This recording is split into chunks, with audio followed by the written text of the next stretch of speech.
Before starting this, I should tell you that we have already made part 1 of planning, and this entire part is part 2 of planning. Okay, so let's start with this.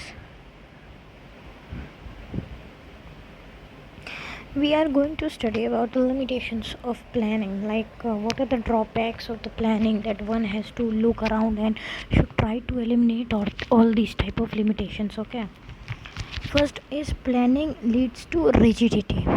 Okay, so planning is a very rigid type of procedure in an organization, because obviously you have planned everything, and you have set goals and assigned it to your employees. So in this way it becomes very rigid. Read from the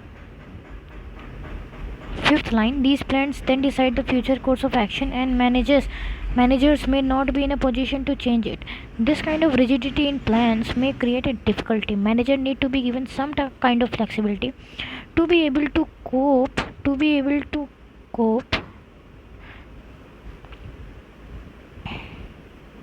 with the changing circumstances. Following a pre-decided plan when circumstances have to be changed. Okay,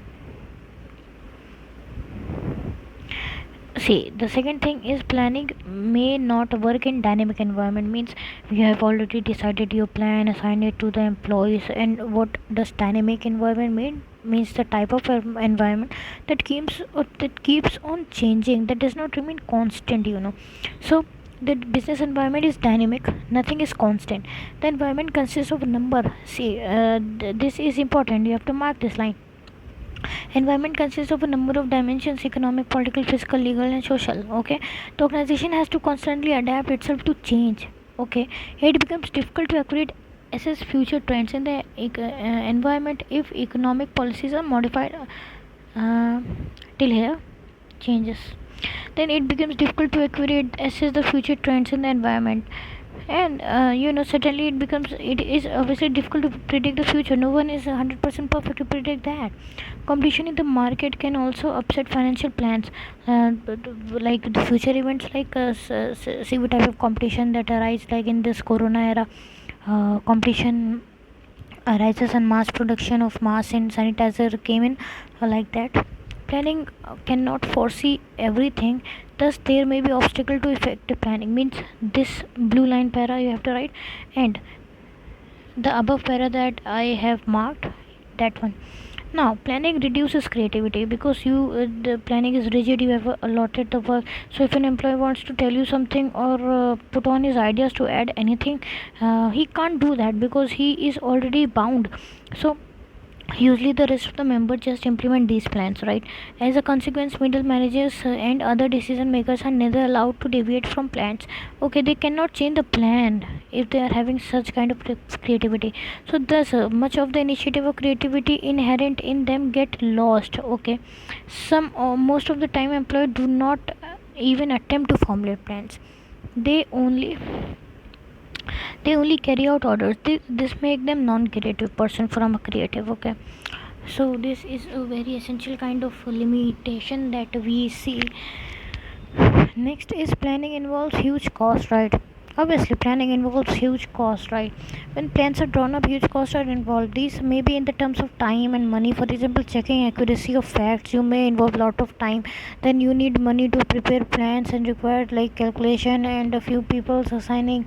The cost incurred sometimes may not be justified. The benefits derived from the plans. There are number of incidental costs as well as like expenses on boardroom meeting, discussion with professional experts, and a preliminary investigation to find out the viability of the plan. So basically in this point you have to write that the planning involves huge cost and times. Planning is a time consuming process. Obviously planning is a time consuming process. It leads one to decide every kind of futuristic events and drawbacks that one can occur. Sometimes plan to be drawn up takes so much time that there is not much time left for its implementation. That is obviously right. Planning does not guarantee success. Planning does not guarantee success. It predicts success. Success of an enterprise is possible only when plans are properly drawn up and implemented. Any plan needed to be translated into action or it becomes meaningless. Managers have a tendency to rely on previously tried and tested successful plans, so that managers only try to rely on the previous successful plans and does not try to came up with a new, because there's less chances of it to be considered as 100% correct. Now, before starting the planning process, I should tell you there are 7 steps in planning process and how you have to write 1, 2, 3, 4, 5, 6, 7. Now, if in the exam it comes, what you have to do is just heading, write the heading planning process, write every step, like the detailed step, like 1 is setting objectives, like that. Then draw a arrow like this after writing every step, because in every type of process you have to do this is the way of writing process, okay, in the exam. So, what is planning process? What is the first step and what is the last step? Setting objective is obviously the first step. The first and foremost step is setting objectives. Every organization must have certain objectives, obviously. Objective may be set for the entire organization and each department or until within the organization. Objectives or goals specify. See, basically, you have to write from here. Objective or goal specify what the organization want to achieve, right? It could mean increase in sale by 20%, which could be objective of the entire organization. How all departments would contribute to the organization goals. Hmm. You can write it from here to here, right? And setting objectives. Now, second one is developing premises. It is concerned with developing future plan, which is uncertain, and every planner is using conjecture about what might happen in the future. Everyone is predicting that this might can happen in future, so we can do this. So आज ही हम लिख लेते हैं वो चीज़, ठीक है, ठीक कि कल अगर ऐसा हो तो हम ना करें, हम assume कर लेते हैं. We make assumptions, right, about the future. These assumptions are called premises. Assumptions are the basic material upon which plans are to be drawn. The base material may be in the form of forecast. On the basis of these assumptions, what we do, we made forecast. Okay. All managers involved in planning should be familiar with the use of assumptions. Everyone should know how the assumptions is gonna work, right? Third one is identifying alternative courses of action, like different options we have to create, and among that we have to choose the best option that is available to us. Okay.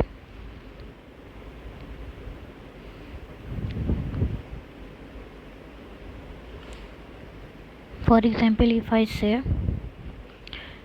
we have selected 3 options, so now we will check that which involves less cost, less time, and give us more result or more work. Okay, so I say first involve more time and less work, second more cost and less work, third plan gives us less cost, less time and more results, then we will obviously go with the third plan. Okay, this is what your third point says, identifying alternative objectives. Let's not discuss the whole point. Yeah, all the alternative courses of action should be identified. The course of action which may be taken would be either routine or innovative. An innovative course may be adopted by involving more people and sharing their ideas. If the project is important, then more alternatives should be used and generated thoroughly. Okay.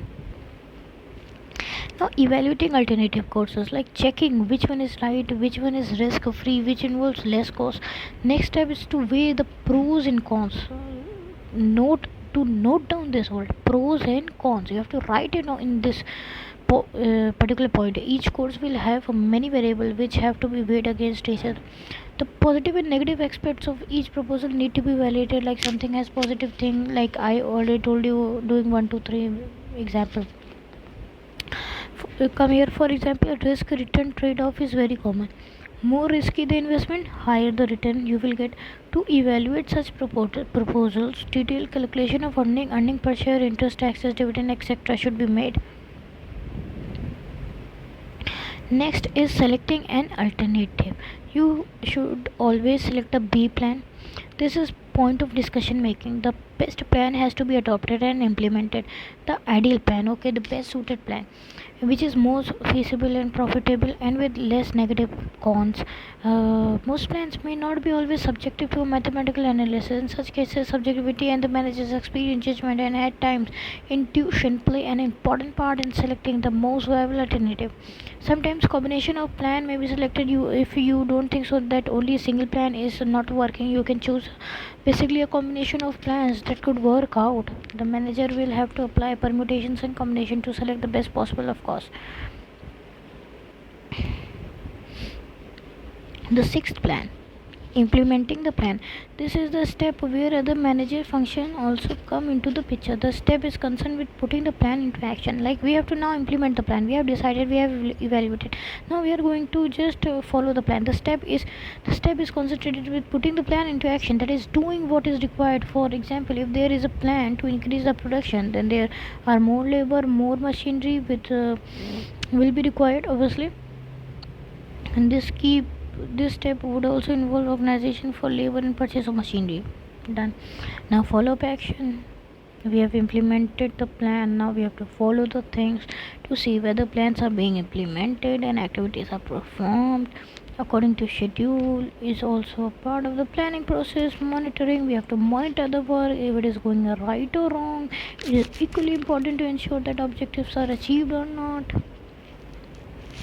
So planning process is one of the important topics that comes in exams, okay, so kindly be careful about that. See, this is the summary of the whole chapter. Now I'm just marking the important topics, okay, that is really important for the point of view of your exams. Definition of planning, one question will always come. देखो question ऐसा आएगा कि what are importance of planning, what is features of planning, जो भी करके आए तो long तो लिखना ही है. स्टार्टिंग कैसे करोगे? स्टार्टिंग करोगे मीनिंग लिख के ना प्लानिंग की, तो मीनिंग तो एक याद करनी पड़ेगी तुमको, ठीक है.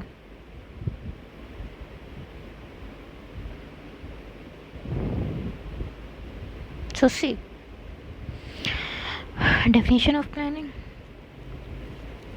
importance comes in exam, limitations, planning process, okay. Now the whole this thing, types of plan, I will discuss it in my next video.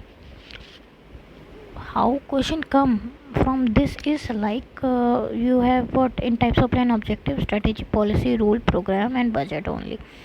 So short question come, short question of 2 marks come, or if 5 marks long question will come from this, then it will come like this: explain objective. Yeah, I'll write it here: explain objective, strategy, है ना. कि तो 2 दे देंगे 5 marks में explain करने को, या 3 दे देंगे पॉलिसी करके, है ना. तो ये लोग ऐसे दे सकते हैं. So the only topic left in this chapter is types of plan. My friends, subscribe to our channel, like my video, and this was the second part of the video. Watch the first part of the video where we have covered meaning, importance, and features, and stay tuned for the part 3 of this particular chapter. Thank you. Please do subscribe to our channel.